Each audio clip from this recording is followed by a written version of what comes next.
Hello everyone, today we'll talk about how to fix or how to solve the problem of clear data on the application of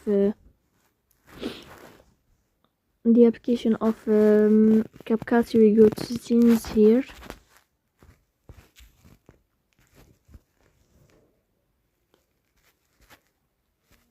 And just let's say we click on apps, default apps, app settings.